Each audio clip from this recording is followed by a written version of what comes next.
Good morning. So here's my second video. I said that I would start to make more videos. Obviously, I've only made one, but I sort of tend to pick milestones or notable months or observations to sort of share little sweet nothings or sort of gems about who I am, what my life is like, and sort of what some of my challenges are, so that I can help empower others, or in general just make people aware that they're not alone in this nuance of life and challenges and experiences. So, that being said, it's March and it's National Cerebral Palsy Awareness Month and National Women's History Month. Obviously, two things that are very important and significant parts of my life. One, being a woman, specifically a Black woman, and two, living, loving, and learning with cerebral palsy.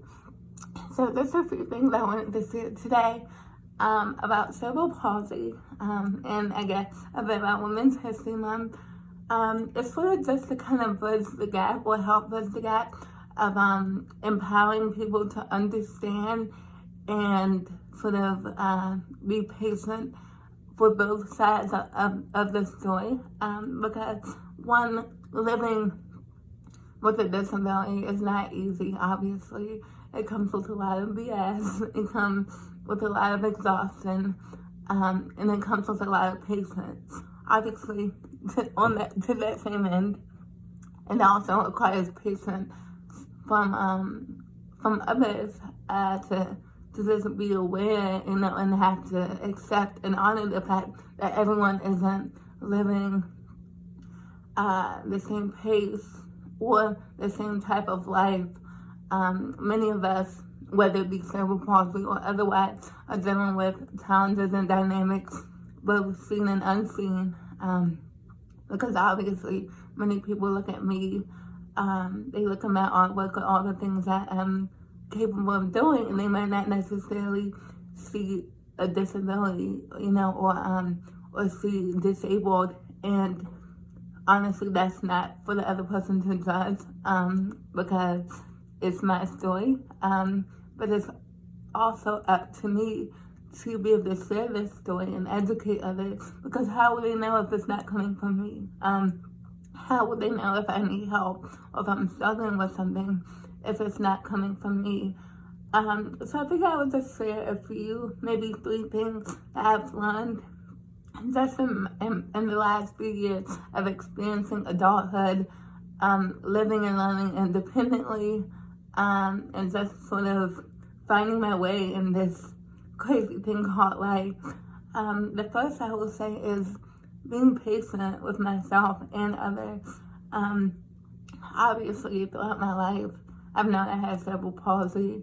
I made it through elementary school, middle school, Holton, that's my high school, Richmond, undergrad, sort of knowing I had some challenges. Of course, I got some learning diagnostic done, and I was able to get some accommodations for extended time. And from these learnings, that we found out that my IQ was in the top 10 percentile, but I just moved and processed a little slower. That being said, I got 50% extended time, and just like kind of separate space to learn and process in. When it came to adulting, and finding my way to a career in consulting, which I would have never guessed, I didn't really know how to translate that. I didn't know what kind of accommodations I needed, and I'm still exploring that. And luckily, I've had support, and I've worked for great firms who have these sort of programs and these teams that sort of help you sort of ideate and come up with the best situation and accommodation to get what you need to get done. Because obviously I know I'm bringing great skills to the table. I'm smart. I just need to find a way to get things done in a way that works for me. So 2, something I've learned about having a disability in a quote-unquote normal world is that ultimately whether people have problems with this or not, it is up to the abled in the general world to adapt to people with disabilities as opposed to the other way around. Because obviously people with disabilities have more hurdles to overcome, you know.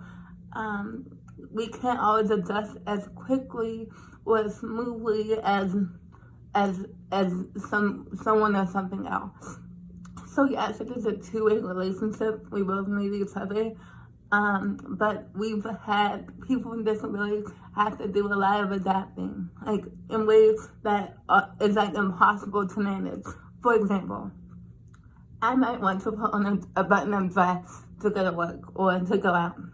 If I know I want to wear that dress, I have to factor in an extra 20 or 15 minutes to my crimping and prepping because I know it's going to take longer for me to button this blouse.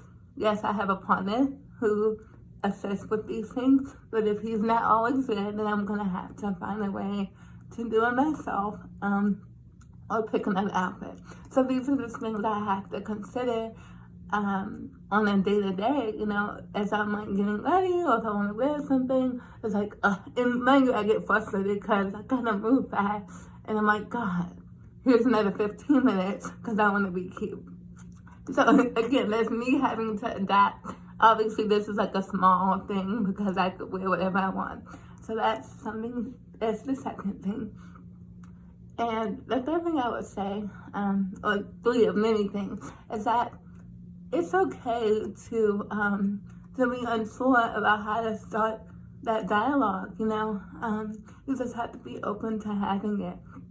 So that first push or that first question is always the hardest, but it really opens up the space for learning and loving and just being considerate. I don't always know how to start combos. I don't always want to come out and say, hey, I have a disability. I definitely always don't want to come out and say that I'm having a hard time with something. But obviously that's my own pride or ableism, my experience. And it's okay for those who are also not disabled to be unsure about what to say, because it's learning on both ends. We both have to be willing to just say, hey, like, I have a question, you know. And there's a polite way to say it. You can say, hey, I'm not familiar in this area. I'm not sure what to say, you know, things like that.